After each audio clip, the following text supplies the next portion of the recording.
जय यीशु। प्रभु यीशु के सामर्थ्यवान नाम पर मेरे सभी प्रिय बहनों एवं भाइयों को और एक बार फादर अभिवादन करते हैं। बाइबल तीर्थ यात्रा के 273वां दिन में हैं आज। हम आज मनन करते हैं यशायाह के 46, 47, 48 इन तीनों अध्यायों पर, साथ साथ प्रवक्ता ग्रंथ के अध्याय 11, मत्ती के सुसमाचार के अध्याय 13। हालेलुया। 46वां अध्याय यशायाह के ग्रंथ का। इसमें बाबुल की देव मूर्तियों के पतन के विषय में बताए गए हैं, साथ साथ जीवंत परमेश्वर इस्राएल के ईश्वर के अधिकार की घोषणा की गई है। हालेलुया। झूठी देवताएं जिनका प्रतिनिधित्व ये निर्जीव गूंगे मूर्तियां कर रही है, उन्हें लोग जब जुलूस में लेकर जाते हैं, लद्दू जानवरों पर रखे रहते हैं, उन्हें संभालना पड़ता है। मनुष्यों को, उनके उपासकों को उन्हें संभालना पड़ता है, और उनके कारण वे उपासक सब बंदी बनाया जा रहा है। मूर्ति, देव मूर्तियां आदमी को बंदी बनाते हैं, लेकिन इज़राइल के परमेश्वर प्रभु अपने लोगों को संभालते आ रहे हैं। गर्भ से ही तुम्हारी मैंने रक्षा की, माता की गोद से ही तुमको संभाला है। मैं तुम्हारे बुढ़ापे तक वही करूँगा, मैं तुम्हारे बाल पक जाने तक तुम्हारा भरण पोषण करूँगा, मैं वही करता रहूँगा, मैं तुम्हारी देखरेख करूँगा, तुमको संभालूंगा, तुम्हारा उद्धार करूँगा।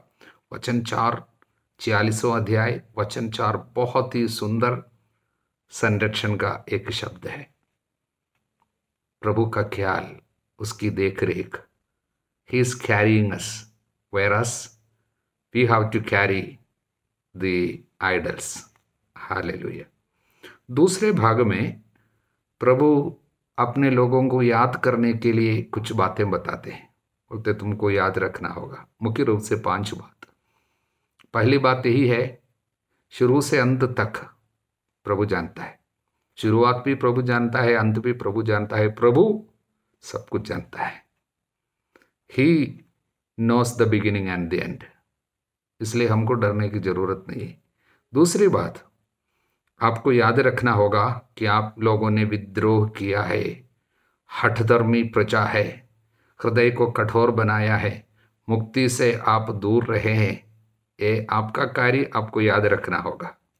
दूसरी बात। तीसरी बात यही है, प्रभु की योजना जरूर पूरी होगी। उसने जो योजना बनाई है उसको पूरा करेगा ही। मैंने ये योजना बनाई और उसे पूरा करूंगा। मैं जो चाहूंगा वही करूंगा। मैं कहता हूं मेरी योजना पूरी होकर रहेगी। हालेलुया। इसलिए वही ये तीसरी बात हमें याद रखना है। चौथी बात यह है, प्रभु पूर्व से किसी को लेके आ रहे हैं जो आपको निर्वासन से वापस लेके आएगा। हालेलुया। सिरुस के विषय में है, पूर्व से किसी को प्रभु लेके आ रहे हैं और वो आपको दूर देश से एक ऐसा व्यक्ति जो मेरा उद्देश्य पूरा करेगा। मैं पूर्व से एक शिकारी पक्षी बुलाता हूँ। वचन 11, शिकारी पक्षी जिसके विषय में यहाँ पर बताया गया वो सिरुस है, पर्शिया का राजा। हालेलुया। और अंतिम बात यही है, अभी मुक्ति निकट है। मुक्ति अब दूर नहीं है, आपकी मुक्ति निकट है। The salvation is just near. ये 5 बात आपको याद रखना होगा। ये 46वां अध्याय की मुख्य संदेश। हालेलुया। 47वां अध्याय में बाबुल के ऊपर आने वाली विपत्तियों की घोषणा, एक भविष्यवाणी है। प्रभु बाबुल को दंड देने जा रहे। ये बाबिलोन उस समय के एक शक्तिशाली देश है। यहाँ तक कि यहूदा के ऊपर आक्रमण करते हुए यरूशलेम को सत्यानाश कर डाला, यरूशलेम मंदिर को ध्वस्त किया, सारे यहूदियों को, यरूशलेम निवासियों को वहाँ से बंदी बनाकर बाबिलोन लेके आया था इन लोग। शक्तिशाली राजा देश, नबूकदनेस्सर राजा उस समय। हालेलुया। लेकिन अब प्रभु कहता है मैं बाबिलोन के ऊपर विपत्ति ढाऊंगा, मैं उनको दंड दूंगा। हालेलुया। कारण क्या है? मुख्य रूप से 5 कारण है, हम उसको देखेंगे। उसके पहले नबी प्रभु पे आनंद मनाते हैं, प्रभु को ऊंचा उठाते हुए कहता है हमारा उद्धार करने वाले का नाम है सर्वशक्तिमान प्रभु, इस्राएल का परम पावन राजा। बाबुल को एक स्त्री के रूप में बताया गया और उनको क्या क्या सहना पड़ेगा बाबुल को, और उसको एक उपमा के रूप में यहाँ पर बताया गया है, तुम सिंहासन से वंचित होकर भूमि पर बैठ जा, लोग तुझे फिर कभी कोमला और सुकुमारी नहीं कहेंगे, अपना घूंघट हटाकर चक्की में आटा पीसने जा, नीचे बैठकर चक्की पे आटा पीसने जा, घाघरा उठाकर और जांग उखाड़ कर नदी पार कर, तेरे वस्त्र उतारे जाएंगे, लोग तुझे नंगी देखेंगे, मैं तुझसे बदला चुकाऊंगा, किसी की नहीं सुनूंगा, प्रभु कहता है। कारण क्या है? मुख्य रूप से कारण यही है। पहली बात, प्रभु अपने लोगों को इनके हवाले किया था कुछ साल के लिए, कारण प्रभु यरूशलेम पर यानी यहूदा पर नाराज थे, अप्रसन्न थे, क्योंकि उन्होंने पाप किया, प्रभु के साथ विद्रोह किया, इसलिए प्रभु ने उनको शत्रु के हाथ में छोड़ दिया था। लेकिन शत्रु ने क्या सोचा, बाबुल ने क्या सोचा, ये सब मैंने अपनी शक्ति से बाहुबल से किया, घमंड में आ गया और क्रूर व्यवहार किए इसराइलियों के साथ, यहां तक कि बूढ़ों के ऊपर भी तूने भारी बोझ दिया, इसलिए पहला कार्य तूने उन पर दया नहीं की, इसलिए तुम पर दया नहीं की जाएगी। पहली बात, वचन 6। दूसरी बात, तू कहती थी मैं सदा सर्वदा सम्राज्ञी बनी रहूंगी, तूने अपने मन में उन बातों पर विचार नहीं किया, ये नहीं सोचा कि उनका परिणाम क्या होगा, तेरा घमंड का परिणाम क्या होगा तूने नहीं सोचा। घमंड में ये सोचा मैं हमेशा ऐसे बने रहूंगी, मेरे साथ कुछ भी नहीं होगा, कोई भी मुझे कुछ भी नहीं कर सकता, ऐसा सोचा। ये देश ने क्या सोचा, हमारा कोई शत्रु नहीं हो सकता क्योंकि हमारे जैसे शक्तिशाली और कोई नहीं है, ऐसा सोचा। तीसरी बात, भोग विलास में निश्चिंत जीवन बिताने वाली, भोग विलास का पाप, हर प्रकार की सुख सुविधा में जीवन बिताते थे, पाप पर पाप करते जाते थे और भोग विलास का पाप में जीवन बिताते थे। चौथा पाप क्या है? चौथा कारण, बहुसंख्यक तंत्र मंत्र जादू ठोने की भरमार, तंत्र मंत्र जादू ठोना, ओझामती, भूत प्रेत की साधना, परामर्शदाता हैं जैसे ज्योतिषी और शकुन विचारने वाले, उनके भरमार रहते थे वहां पर, इसलिए विपत्ति आएगी। ये जादू ठोने और तंत्र मंत्र के कारण मुख्य रूप से क्या विपत्ति आती है? हाँ, 2 विपत्ति, संतानहीनता और विधवापन। आज भी ऐसा है, सावधान रहना। तंत्र मंत्र जादू ठोना इत्यादि चीज़ों से संतानहीनता जल्दी आ जाती है, विधवापन चली आती है घर में, ऐसी विपत्ति तुम्हारे ऊपर टूट पड़ेगी। हालेलुया। पांचवी कारण क्या है जिसके कारण इनके ऊपर विपत्ति आती है? तू अपनी दुष्टता में अपने को सुरक्षित समझकर कहती थी मुझे कोई नहीं देखता, तेरी बुद्धि और तेरी ही विद्या ने तुझे बहका दिया, तू मन ही मन कहती थी मैं ही हूं, मेरे सिवा कोई नहीं। अपने पाप को छिपाता, सोचा होगा कोई नहीं देखे, कोई नहीं देखता है, इसलिए हमको किसी के सामने बोलने की जरूरत नहीं है, हम जो करते हैं कोई प्रॉब्लम नहीं है। सोचा इन 5 कार्यों के कारण तुम्हारे ऊपर विपत्ति आएगी, इसलिए प्रभु इन बातों के द्वारा अपने लोगों से कहते इनसे सीखना, इस प्रकार के कोई कार्य में आप भी फंसे रहेंगे, इन 5 बातों को अगर आपके साथ भी रहने देगा तो उनके ऊपर आने वाली विपत्ति आपके ऊपर भी आएगी। इसलिए सावधान रहना, विनम्र रहना प्रभु के सामने, तंत्र मंत्र इत्यादि चीज़ों से दूर रहना, मूर्ति पूजा से दूर रहना, भोग विलास से दूर रहना, हर प्रकार के घमंड से दूर रहना, पाप को छिपाना नहीं है। हालेलुया। 48वां अध्याय में मुख्य रूप से 3 संदेश है। पहला संदेश, प्रभु भविष्य का निर्माता है, यानी इतिहास के ऊपर अधिकार रखने वाला प्रभु है। प्रभु ही इतिहास की रचयिता है, यानी दुनिया में एक कोने से दूसरे कोने तक, एक छोर से दूसरे छोर तक क्या क्या होना है, क्या क्या घटना होता है, छोटी हो बड़ी, उसके ऊपर प्रभु का अधिकार है, सारा अधिकार उसका है। और इसलिए इतिहास की गति प्रभु के हाथ में है। किस रीति से कहां की ओर इतिहास को बहना है प्रभु संभालता है, प्रभु देखता है, प्रभु को इसके ऊपर अधिकार है। ये पहली बात, ये यशायाह के ग्रंथ की एक मुख्य विषय है, प्रभु को अधिकार, प्रभु का अधिकार। इसलिए प्रभु ये यहूदा के ऊपर अभी जो विपत्ति आई है या कुछ समय से निर्वासन में रह रहे हैं, प्रभु का अधिकार है, बाई चांस में नहीं गया, इत्तेफाक में ऐसा नहीं हुआ। शत्रु के हाथ में प्रभु ने इनको दे दिया, कारण देखो मैंने तुमको शुद्ध किया, शुद्ध करने के लिए, किंतु चांदी की तरह आग में नहीं, बल्कि मैंने विपत्ति की भट्टी में तुम्हारा परिष्कार किया, अपने लोगों को शुद्ध करने के लिए दुख आने दिया। हालेलुया। दूसरा संदेश यह है, उद्धारक सीरूस को मैं ही बुलाता हूं, पूर्व से मैंने सीरूस को बुलाया, वो मेरा कृपा पात्र है, मैंने बुलाया, वो मेरा काम करेगा। देखिए एक गैर यहूदी है, पर्शिया का राजा है, उसके विषय में प्रभु कहता वो मेरा कृपा पात्र है। देखिए हम पर 14वां वचन, तुम सब एकत्र होकर मेरी बात सुनो, तुम्हारे देवताओं में किसने इसकी भविष्यवाणी की कि ईश्वर का कृपा पात्र बाबुल नहीं, ठीक है, ये हम पर लिखा है 14वां वचन, इसमें ईश्वर का कृपा पात्र वो सिरुस है, बाबुल और खलदेइयों की जाति के विरुद्ध उसकी इच्छा पूरी करेगा। किसकी? ईश्वर की। तो ये कृपा पात्र कौन है? सिरुस। इंग्लिश में उसको अच्छा से समझ में आएगा, the Lord loves him, he shall perform his purpose on Babylon, and his arm shall be against the Chaldeans.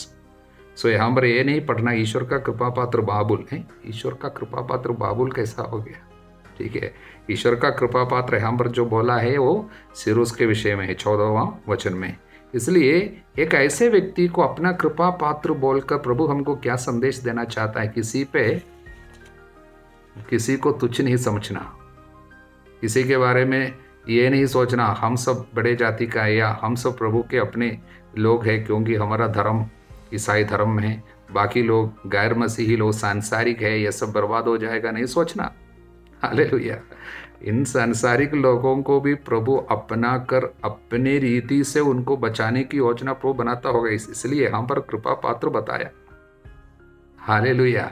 इसलिए किसी को तुच्छ नहीं समझना चाहिए, कोई भी हो, शायद प्रभु के खिलाफ रहने वाले हो, प्रभु से दूर रहते हो, उनको भी बचाने की प्रभु की एक योजना है, अपनी योजना के अंतर्गत प्रभु कार्य करेगा।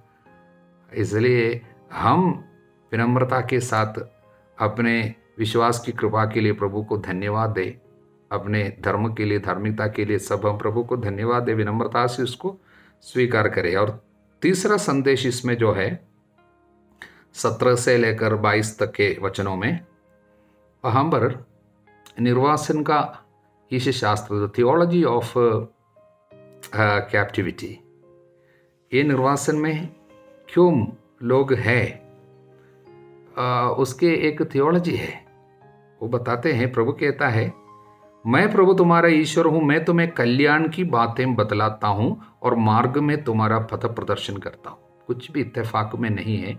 प्रभु कहता है मैं कल्याण की बातें बतलाता हूँ। The Lord is good all the time, he is good, his plans are good। वो बताता है यदि तुमने मेरी आज्ञाओं का पालन किया होता, यदि तुमने मेरी आज्ञाओं का पालन किया होता तो तुम्हारी सुख शांति नदी की तरह उमड़ती रहती, तुम्हारी धार्मिकता समुद्र की लहरों की तरह होती, ये विपत्ति तुम्हारे ऊपर नहीं आती। लेकिन अब आई गई, लेकिन इसको भी मैं भलाई में बदल डालूंगा। प्रभु अपने लोगों को शुद्ध कर रहे हैं। हालेलुया। विपत्ति की भट्टी में इनका परिष्कार करते हुए बड़े कार्य में इस्तेमाल करेगा। इस जाति को प्रभु अब शुद्ध कर रहे हैं। किस लिए? इस जाति में, इनके पीढ़ियों में प्रभु अपने बेटे को रखने वाले हैं, इसलिए एक जाति को तैयार कर रहे हैं। एक देश को तैयार कर रहे हैं, एक जनता को प्रभु तैयार कर रहे हैं, क्योंकि दुनिया में पृथ्वी के प्रकाश के रूप में अपने बेटे को प्रभु इस जनता के बीच में भेजने वाले हैं। इसलिए आज के सारे दुख, ये सब होने वाली महिमा की तुलना में नगण्य है, तुच्छ है। यहाँ पर इजरायलियों ने सोचा हमारे ऊपर इतनी बड़ी विपत्ति आई और हम समाप्त हो गए, जनता अभी नहीं रह गई है, अभी हमारा मंदिर नहीं रह गया, देश नहीं रह गया, ये सब सोचा, लेकिन ऐसा नहीं है। प्रभु बुराई से भलाई उत्पन्न करने वाला ईश्वर है। हालेलुया। इसलिए एक ईश शास्त्र इसके पीछे, इनके निर्वासन के पीछे भी एक कार्य प्रभु कर रहे हैं। निर्वासन से प्रभु भलाई उत्पन्न कर रहे हैं। इसलिए अभी बाबुल को छोड़ दो, निर्वासन को छोड़ने का समय आ गया। एक सुंदर संदेश इस तरह प्रभु इस अध्याय में हमको 3 संदेश हमको देते हैं। हालेलुया, प्रभु को धन्यवाद। प्रवक्ता ग्रंथ के 11वां अध्याय बहुत सुंदर बातें हमको बताते हैं। पहले ये बताते हैं कि सौंदर्य के कारण किसी की प्रशंसा मत करो, रूप रंग के कारण किसी की उपेक्षा भी मत करो, क्योंकि रूप रंग सब माया है। जैसे हम लोग सुक्ति ग्रंथ में पढ़े हैं, सुंदरता निसार है, प्रभु पर श्रद्धा रखने वाली नारी ही प्रशंसनीय है। सुक्ति ग्रंथ के आखिरी अध्याय में हम लोग पढ़े थे। इसी तरह सौंदर्य के कारण और वस्त्र के कारण सब किसी के बारे में कुछ नहीं सोचना बोलना, क्योंकि पंख वाले जीवों में मधुमक्खी छोटी है, किंतु वो जो उत्पन्न करती है वो सबसे मधुर है। इसलिए मधुमक्खी के उदाहरण देते हुए कहते हैं, इसलिए अपने वस्त्रों पर गौरव मत करो, सम्मान मिलने पर घमंडी मत बनो। इस तरह के सुंदर कार्य हमको बताते हैं। और आगे जाके धन के और दरिद्रता के बारे में बताते वक्त प्रभु जैसे सुसमाचार में एक मूर्ख धनी का दृष्टांत हमको सुनाया था, उसी तरह एक बात यहाँ पर भी हम लोग पढ़ते हैं वचन 18 से। कुछ लोग परिश्रम और मित व्यय से धनी बनते हैं, कम खर्चा करके धनी बनते, किंतु अंत में उनका ये भाग्य होगा, वे कहेंगे मुझे शांति प्राप्त हो गई है, अब मैं अपनी संपत्ति का उपभोग करूंगा, अब मेरे पास बहुत सालों के लिए सब कुछ इकट्ठा है, अब मैं अपनी आत्मा से कहूँगा खाओ पियो मौज उठाओ, और क्या। हालेलुया। इस तरह वो कहता है, जैसे प्रभु ने कहा। इसी तरह ये भी कहता है, जबकि वे नहीं जानते कि उनकी घड़ी कब आएगी, वे मर जाएंगे और अपनी संपत्ति दूसरों के लिए छोड़ देंगे। इसलिए हमारे खाते पे कितना दिन बाकी है ये हमको नहीं पता, इसलिए हम लोगों को आगे मृत्यु के बारे में लिखा है, मृत्यु के लिए तैयार रहना होगा। एक सुखद मृत्यु की कामना भी करनी है और ये जानकर जीवन बिताना है कि हमारा जीवन क्षण भंगुर है। जैसा कि स्तोत्र ग्रंथ में हम लोग 90 में पढ़ते हैं, हमें जीवन की क्षण भंगुरता सिखा जिससे हमें सद्बुद्धि आवे। इसी तरह प्रवक्ता ग्रंथ हमको जीवन के बारे में, मृत्यु के बारे में, जीवन की क्षण भंगुरता के बारे में हमेशा मन में अवबोध याद जारी रखने के लिए, बनाए रखने के लिए बताते हैं। हालेलुया। और कहते हैं 30वां वचन, किसी को मृत्यु के पूर्व सौभाग्यशाली मत कहो, मृत्यु के समय ही मनुष्य को पहचाना जाता है। उसकी मृत्यु कैसे होगी, एक व्यक्ति मृत्यु के लिए कितना तैयारी करता है और मृत्यु के समय में आदमी की परख होगी। इसलिए उसके पहले किसी को ब्लेस्ड, भाग्यशाली, ये सब नहीं बोलना। मृत्यु में ही आदमी का पता चलता है, यह सच्ची बात है प्रियजनों। मृत्यु के समय में आदमी का पता चलता है। जो लोग तैयार रहते हैं, संतों के सब जीवनी को देखना, उनका मृत्यु सुखद मृत्यु है। बहुत तैयारी के साथ तैयार रहे, अच्छी मृत्यु मिले। हालेलुया। इसलिए प्रवक्ता ग्रंथ एक सुंदर बात हमको इस अध्याय में बताते हैं, अपने जीवन में मृत्यु के लिए हर पल तैयार रहना, क्योंकि हम नहीं जानते हैं कब हमारी घड़ी आएगी। इसलिए उसके बाद फिर प्रवक्ता फिर से उन्हीं बातों पर वापस जाते हैं जो मित्रता के बारे में, दुष्ट लोगों की संगति नहीं करना, उनसे सावधान रहना। मित्रता एक बहुत ही महत्वपूर्ण विषय है प्रवक्ता ग्रंथ के लिए, ग्रंथकार के लिए। बराबर उसके विषय में बोलते, अपने मित्र के बारे में आपको सतर्क रहना होगा, सावधान रहना होगा किस तरह के मित्र से आप दोस्ती कर रहे हैं, किस तरह के व्यक्ति से, घमंडी से है या गुस्सालू व्यक्ति से है, ये सब आपको याद रखना होगा और सावधान रहना होगा। दुष्ट व्यक्ति से सावधान रहना है, उन सभी को बराबर अपने घर में आने नहीं देना है। हालेलुया। मत्ती के 13वां अध्याय राज्य के दृष्टांतों का अध्याय माना जाता है। The chapter of kingdom parables. Hallelujah. 1 नहीं, 2 नहीं, 3 नहीं, 4 नहीं, पूरे 7 दृष्टांत ईश्वर के राज्य के बारे में प्रभु हमको समझाते हैं। वास्तव में दृष्टांत क्या है? कुछ संसार की बातें, एक सांसारिक बातें, लेकिन ईश्वरीय अर्थ छिपा हुआ रहता है। Hallelujah. So it is earthly stories with heavenly meaning. Hallelujah. Yeshu ने दृष्टांत को क्यों इस्तेमाल किया? दृष्टांतों में क्यों समझाता था? मैं क्या सोचता था मालूम? शायद आप भी ऐसे सोचते होंगे। क्या है कि हम सोचते थे कि प्रभु इसलिए दृष्टांत बोलते थे लोगों को सबको समझ में आए, सबों को समझ में आए, सरल बनाता था। ईश्वर के राज्य को बढ़िया से सरल शब्दों में बता रहा था, कहानी के रूप में बताता था, जिससे सबको समझ में आए। हालेलुया। शायद आप भी ऐसे ही सोचते होंगे, लेकिन ऐसा नहीं है, ऐसा नहीं है।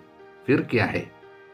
वास्तव में प्रभु कहता है कि मैं इसलिए दृष्टांतों में समझाता हूं, जिससे जो लोग वचन के लिए तैयार नहीं है उनका हृदय और कठोर न हो जाए।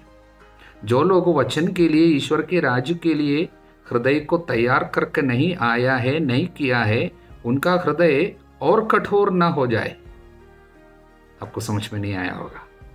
मैं बर्कली वचन की व्याख्या देते समय इसके विषय में क्या बताया, ये पैराबल के बारे में, यानी दृष्टांत के बारे में मैं आपको समझाता हूं। वो बताता है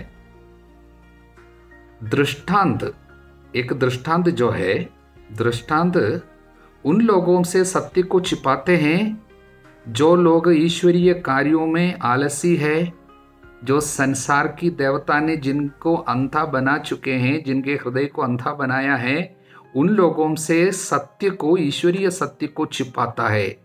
हालेलुया। क्योंकि समझने की उत्तरदायित्व, रिस्पॉन्सिबिलिटी पूरे व्यक्ति पर लेके आते हैं। एक दृष्टांत उसके अर्थ को समझने का उत्तरदायित्व व्यक्ति पर लाता है। हालेलुया। जो व्यक्ति प्रभु के कार्य के लिए उत्सुक है, तैयार है, उनको दृष्टांत सत्य को प्रकट करता है। किंतु जो व्यक्ति सत्य के लिए उत्सुक नहीं है, उनसे ईश्वरीय सत्य को छिपाता है। उन लोग केवल एक कहानी सुनते हैं और खुशी से चला जाता है। उसके अंदर छिपे हुई ईश्वरीय अर्थ उनको समझ में नहीं आता। हालेलुया। इसलिए वचन 12, ये बहुत सुंदर बात है। तो हमको इसको समझकर बहुत अच्छा लगा। पहले हम इसको नहीं जानता था। देखिए 12वां वचन, क्योंकि जिसके पास कुछ है उसी को और दिया जाएगा, उसके पास बहुत हो जाएगा, लेकिन जिसके पास कुछ नहीं है उससे वो भी ले लिया जाएगा जो उसके पास है। इसका मतलब क्या है? मतलब यही है कि जिनके हृदय में प्रभु के वचन के लिए एक क्या है, खुला है, वचन के लिए खुला है, ओपननेस है, सत्य के लिए जिसका हृदय खुला है और सत्य के लिए संवेदनशीलता है, सेंसिटिविटी, उनको ये दृष्टांत अधिक देगा। मतलब दृष्टांत के द्वारा उनको अधिक कृपा, ईश्वर का सत्य का ज्ञान अधिक मिलेगा। हालेलुया। किंतु जिनका हृदय बंद है, जिसके हृदय में प्रभु के लिए कुछ भी नहीं है, जो संसार के प्यार से भरा हुआ है, सुख सुविधाओं में उनका मन ज्यादा लगा हुआ है, और जिसके हृदय में जड़ता कठोर हो चुका है, उनको इससे कोई लाभ नहीं होगा बल्कि नुकसान होगा। वचन सुनकर। हालेलुया। 13वां वचन भी हम पढ़ते हैं। 13वां वचन, उसमें लिखा है, मैं उन्हें दृष्टांतों में शिक्षा देता हूं क्योंकि वे देखते हुए भी नहीं देखते, सुनते हुए भी ना तो सुनते और ना समझते हैं। हालेलुया। उन लोग जो सांसारिक है उनको प्रभु दृष्टांतों में क्यों बोलते हैं कि वे सुनते हुए भी ना सुने और समझते हुए, देखते हुए भी ना देखे। हालेलुया। क्योंकि प्रभु ईश्वरीय राज्य का संदेश इस तरह एक दृष्टांत में छिपाकर देते हैं कि जो व्यक्ति आध्यात्मिक है उनको जल्दी पकड़ में आ जाता है, उसके अंदर छिपे हुए रहस्य जो है जल्दी उसको मिल जाता है। लेकिन जो लोग दुनिया की दृष्टि से, मतलब सांसारिक दृष्टि है उनका, सब कुछ को सांसारिक रीति से, आध्यात्मिकता में कोई उत्सुकता नहीं, ईश्वरीय कार्यों में कोई उत्सुकता नहीं है, भोग विलास में जीवन बिताने वाले हैं, ऐसे लोगों को केवल ये सुनने के बाद एक कहानी सुना है जैसे लगेगा, उसके अंदर छिपे हुए रहस्य उनको समझ में नहीं आएगा, जिससे उनको और पाप नहीं होगा। मतलब प्रभु इनके पाप को बढ़ाना नहीं चाहता, क्योंकि अगर सत्य को समझ में आने के बाद भी वो ठुकरा देता तो उनका पाप और बढ़ता। लेकिन दृष्टांतों में क्यों रखता है कि इनको कुछ भी समझ में नहीं आएगा, इसलिए उनका पाप बढ़ेगा नहीं, क्योंकि उन लोग केवल कहानी सुनकर गया, सत्य को नहीं ठुकराया, क्योंकि सत्य को समझ में ही नहीं आया, क्योंकि समझने के लिए उन्होंने हृदय को तैयार ही नहीं किया था। इस बात को कुरिन्थियों के नाम पहला पत्र में हमने सुना है, और एक बार मैं सुनाऊंगा। पहला पत्र अध्याय 2 वचन 14, प्राकृत मनुष्य ईश्वर के आत्मा की शिक्षा स्वीकार नहीं करता, वह उसे मूर्खता मानता और उसे समझने में असमर्थ है, वो केवल कहानी मानेगा। उन्होंने कहानी सुना, उसको कुछ समझ में नहीं आया, क्योंकि आत्मा की सहायता से ही उस शिक्षा की परख हो सकती है। जिसने आत्मा के लिए अपने को तैयार करके रखा, उसमें आत्मा ऑपरेट करेगा, काम करेगा। उनको ये दृष्टांत सुनकर उसके अंदर प्रभु जो चाहता था उसको जल्दी समझ में आएगा। हालेलुया। क्योंकि आत्मा की सहायता से ही उस शिक्षा की परख होती है। आध्यात्मिक मनुष्य सब बातों की परख करता है, किंतु कोई भी उस मनुष्य की परख नहीं कर पाता। हालेलुया। इसलिए प्रियजनों, दृष्टांत केवल सबको समझाने के लिए नहीं है, बल्कि कुछ लोगों से सत्य को प्रभु छिपाना भी चाहता था, क्योंकि उनका पाप और ना बढ़े, उनका हृदय और कठोर ना हो जाए। बहुत सुंदर बात है। हालेलुया। प्रियजनों, इसलिए पहले बोने वाले का दृष्टांत हम सुने हैं, कई बार हमको अर्थ मालूम है, और जंगली बीज का दृष्टांत भी हम सुने हैं। जंगली बीज, क्योंकि हमने सुना स्वर्ग का राज उस मनुष्य के सदृश है जिसने अपने खेत में अच्छा बीज बोया था। कैसा बीज? अच्छा बीज बोया था। किंतु जब लोग सो रहे थे तो कौन आया? बैरी आया, सोते समय आया। इसलिए जब पाप में हम सोते हैं तो बैरी अंदर घुसता है और क्या वो करता है? जंगली बीज बोकर चला जाता है। जब हम लोग निगरानी नहीं बनाए रखते हैं, प्रार्थना नहीं करते हैं, इसका मतलब बाइबल की भाषा में निगरानी नहीं बनाए रखने का मतलब है नींद, सोता है, पाप का नींद सोता है। इसलिए नींद से जागने की घड़ी आ गई। इसलिए प्रभु बार बार कहता है जागते रहो, जागते रहो, सब समय प्रार्थना करते रहो। इसलिए प्रार्थना छोड़ने का मतलब है नींद। ऐसे समय में बैरी आएगा, जंगली बीज बोकर चला जाएगा। बीमारी की जंगली बीज, शक का जंगली बीज, गुस्सा का जंगली बीज और बर्बादी का जंगली बीज, ये सब बोल देगा। और इसलिए बाद में लोगों ने आकर पूछा, मालिक आपने अपने खेत में अच्छा बीज तो बोया था, इसमें जंगली बीज कहाँ से आया? स्वामी ने उत्तर दिया, ये किसी बैरी का काम है, ये प्रभु का काम नहीं है।